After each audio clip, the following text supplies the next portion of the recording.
Hi there, BookTube. My name is Christina and today I'm on the outside with my spring TBR.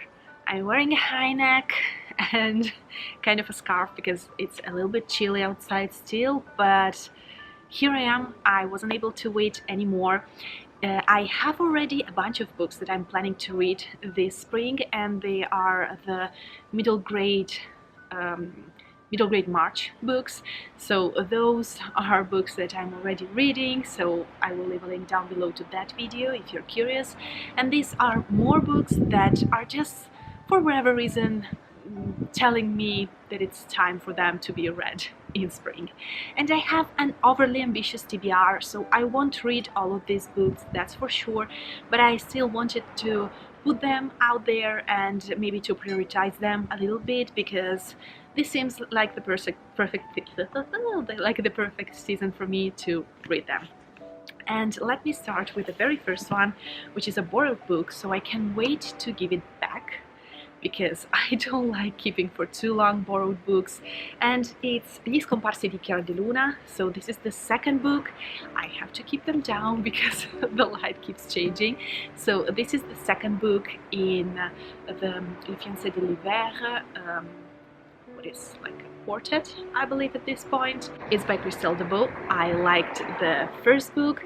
I'm not sure if it's a YA or if it's a middle grade, because it treats some themes that are definitely YA or adult, but it's written in a middle grade kind of way, so I'm not sure how to classify it. But this is the one that I really want to read. It's a chunker. It's like 562 pages, so this can be one of the big books that I will read in spring. For the next book on my list, I have no explanation at all, except for the fact that when I was watching at my bookshelves, I saw it and I thought this is the right moment to read it.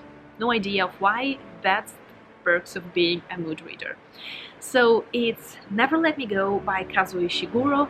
Maybe the colors on this book, who knows?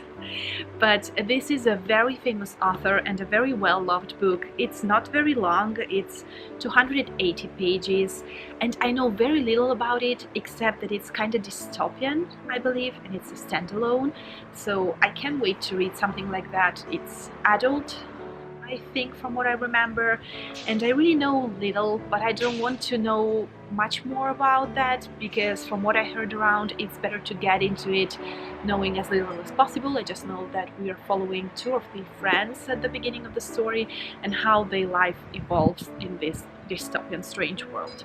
I will for sure leave a review in the future when I will finish it, but for now this is all I know. Next one is a kind of recent YA. It's from 2018 or 19. I love the title, I love the color, and apparently Suing makes me, and Dawn makes me think about spring, so it's Spin the Dawn by Elizabeth Lim. I've not read this book yet. This has a stunning cover, and the only thing that I know is what it tells in the back, and it's that to save her country, a young tailor must sew 3 gowns from the laughter of the sun, the tears of the moon, and the blood of stars. If you're not fascinated with something like that, I don't know.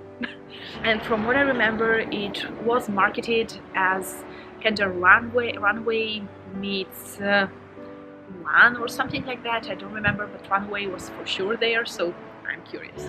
All of the other books that I have here are audiobooks or ebooks, because I decided that I really have to start and like kill my ebook TBR somehow. So they're all in that format, and I will start with the Daisy Picker.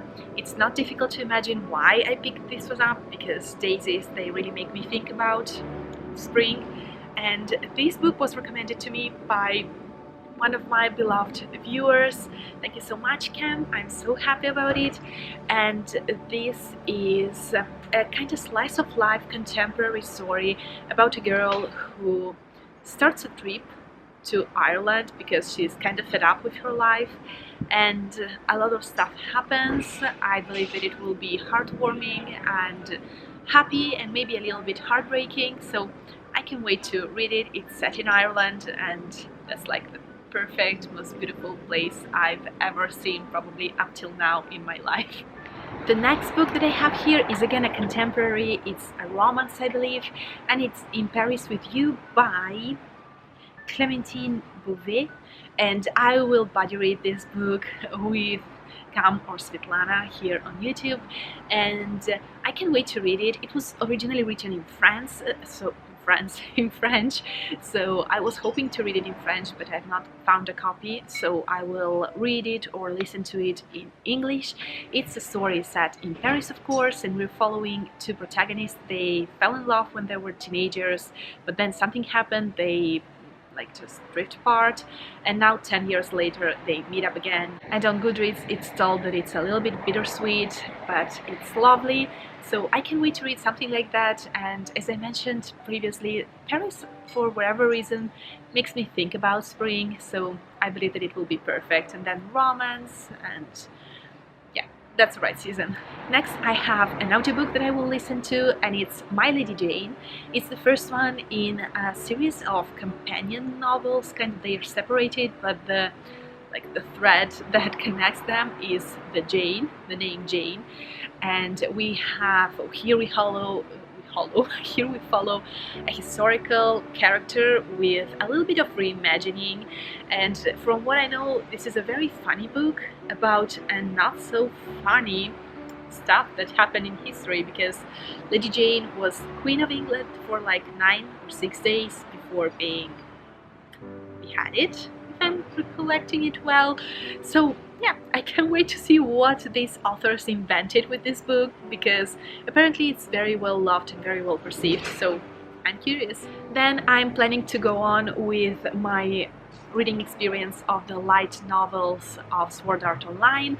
I have to start reading the fairy tale ones. How was it called? I don't remember the title right now, but it's like the third or the fourth, because I finished the Aincrad series and now it's the one in which they're like all fairies. So I have to read those. Of course, I watched all of the anime, but I want to read the books because they are more insightful sometimes, so I'm curious to see how it will go on, because the book is much more farther in the story than the anime. So if you love the anime, read the books.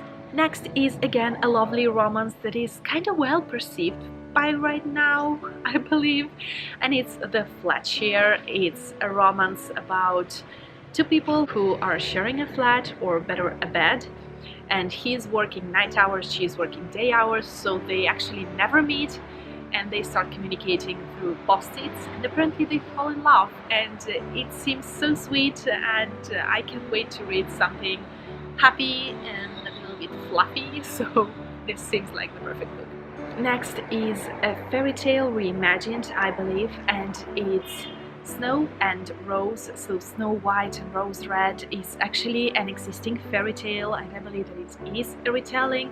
We're following two sisters, one is blonde, one is red. I love the concept because my best friend, one of my best friends, is red-haired and I am blonde, so we can relate. And we actually, back in the days, we had a photo shoot themed around it, and I will leave a photo here so that you may see it actually. And I'm very fascinated with this fairy tale, and I'm curious to see how it will go. And being snow and red, it makes me think about this period of time when we are transitioning from winter into spring, and so it seems like the perfect moment. Next is a book that I have here because of the title. It's The Enchanted April, and it's a very well loved, apparently, bestseller, and I know very little about it except that it's about 4 women, and they are all together reunited in a kind of secluded space, and they rediscover their self and their joy for life. So again, it seems perfect, and the cover is absolutely stunning. And the very last one that I have here is a middle grade children book, and it's Bloom, and I know nothing about it except that it has an amazing cover and it really screams to me spring, and I have it, I bought it in the past as an ebook, so now it's the time to discover what's the deal. And this is my list for this spring TBR. I hope that you enjoyed this video, and let me know down below if you have some specific titles that you really wish to read in spring and what are your motivations. And this is it. I will see you very soon in my next video. Bye! Ciao! non sento più le mani, fa freddissimo. Bye!